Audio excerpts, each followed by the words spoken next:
became interested in the story. Now, how many times have you tried and failed to stop smoking?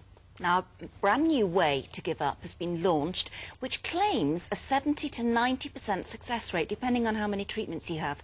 We tried it out on heavy smoker, loaded writer Martin Pashley, who's been trying and failing to stop for 3 years. Would it work for him? I've been smoking for 17 years, and I smoke 20 to 30 a day. But, you know, if I'm out on a night out, it's going up to about 50. I have a beaker here that's going to act as an ashtray. I have my last cigarette, and I'm to smoke it 3/4 of the way down, as Savita says, and then I'm to spit on it. And then that will be it, the end of my smoking career.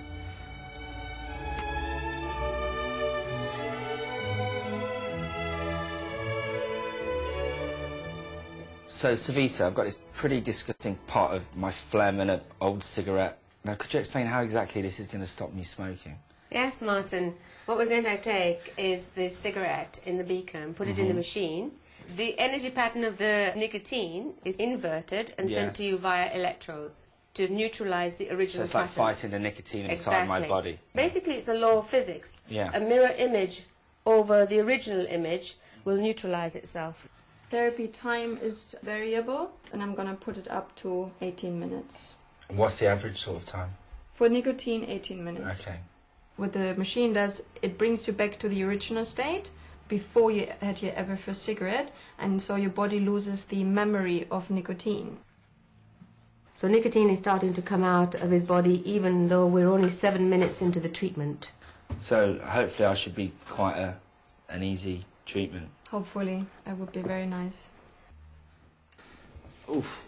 And as you can see, there's traces of nicotine actually, which came out of your skin. Yeah, I'm seeing it on my hands as well. Like before we started the treatment, you say my hands would go black, and they actually are beginning to go black. It's just the nicotine coming out. You just wash and then they're the normal colour again. It's not like it's going to stain you.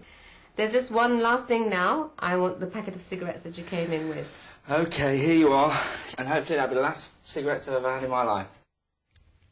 Well, did it work? Our guinea pig, Martin, joins us now, along with Sunday Telegraph journalist Nina Goswani, who's also tried this course, and health therapist that you saw there on that little film, Savita Bandari. OK, Martin, this was, what, 4 days ago? Yeah. I haven't had a cigarette since, and I've not even thought about them, really. I get very tired at nights, and I'm sleeping like 12 hours a night, but no cigarettes at all. You went on a 200-mile car journey? Yeah, usually that's a trigger for driving. Driving means smoke, cigarette. Yeah. Didn't even think about it, drove all So the way. you're not fighting the addiction? I mean, you've tried to give up before, haven't you? Yeah. And it's been like, I've got to stop this. It feels like the addiction's gone. It's something's missing. And do you feel different in other ways, too? Yeah, I feel a lot more healthy, a lot more want to run around, but it definitely feels like the addiction before. You know, when you take nicotine gum and stuff like that, it's like fighting a monkey on your back. This feels like it's just been taken away from me. Switched off? Switched off, totally. Well, I mean, if it's true that there is a 70 to 90% success rate, in terms of nicotine patches and gum, they're proven to only have a 6% chance of succeeding. So this is really massive. To understand bioresonance therapy, think for a moment about the noise-cancelling headphones you see people wearing on long-haul flights to block out the sound of engines. To block out the sound, these headphones turn the sound wave that you can hear upside down and feed that back into the headphones. The result is that this cancels out the original sound and you hear nothing. In the same way, bioresonance therapy uses a machine which takes the minute electrical frequency emitted by nicotine, inverts it, and feeds it back to the body in such a way that it substantially reduces the craving. All matter is comprised of atoms and molecules. Subatomic particles, such as electrons and protons, by definition give off electromagnetic fields, which are very weak.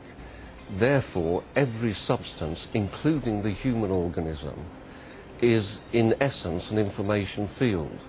If the information fields get disturbed through toxicity, through the remnants of disease and so forth, then there's a repatterning of the information in the body, and the body starts to adapt to that new patterning, which is why we get things like drug cravings or chronic illness. And what can be done is to detect some of these patterns, not directly, that's not possible yet, but indirectly by monitoring electrical changes in the body. And the good equipment can then modify the waveforms and indeed collapse the waveforms so that we can take out the unwanted information. And this will then help the body to recover from the wrong patterning. The question was asked earlier in the programme, does it work, is there evidence? Well, I can assure the viewers that these methods are indeed being used by the Russian military for monitoring drug addiction on new recruits and taking them off hard drugs. We saw that those dark marks on your hand, and you both went home afterwards, and you had a separately and had a bath, and you found the bath was filled with a strange grey colour that seemed to be coming from your skin. Yeah, and you could really smell tobacco coming off you. You can smell it. Smell it. Yeah, and you're both journalists, right? Yeah. And you did this with an you wanted to give up smoking, but as you have done for many years, but you wanted to approach this with an investigative approach, as personal guinea pigs. And you're absolutely without question that this is brand new. You've never had this experience before when you've tried to give up. Are you thinking about smoking at all? Or is it an absence from... it's been a month as of today, and I haven't wanted once to pick up a cigarette. Well, this is extraordinary, isn't it? So much so, Savita, that we thought, oh no, this is just, you know, wishful thinking, positive suggestion, that kind of thing. But we checked up with a major expert It's Alistair Phillips. Explained to us he's had a how power watch, exactly isn't he? it works. Well, he's Alistair Phillips. He's head of Power Watch, which is an independent organisation with a central role in electromagnetic field and microwave radiation research and the health debate. And he said, well, yeah, it looks to me as if it works. He also said that we ought to check out its effects on children with eczema, it's having remarkable results. And allergies. And allergies.